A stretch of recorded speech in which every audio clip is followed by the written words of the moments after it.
అందరికీ స్వర్గం పోవాలంటే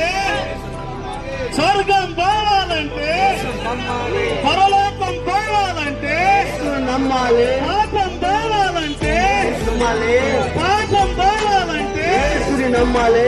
యేసు క్రీస్తు అందరికీ దేవుడు. హల్లెలూయా. హల్లెలూయా. క్రీస్తు ప్రభుల వారు మానవాళి చేసినటువంటి పాపమంతటి కొరకు నిన్నటి దినమున సిలువలో బలియాగమయ్యారు. మరి ఈరోజు సమాధిలో ఉండి రేపు ఉదయ కాలంలోనే సమాధిని జయించి ఆయన మరణము నుండి లేస్తాడు.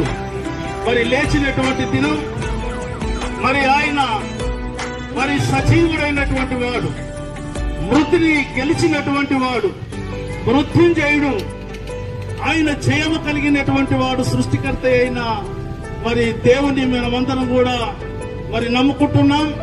మరి ఈ దినమున ఆయన కొరకు మరి ఈ దినమున నడవడానికి మేమందరం ఇష్టపడుతున్నాం. రోజు మనందరి కొరకు నడుస్తుంటాం. ఈ రోజు కేవలం ప్రభు కొరకు మాత్రమే మేము నడుస్తున్నాం. ఇట్టి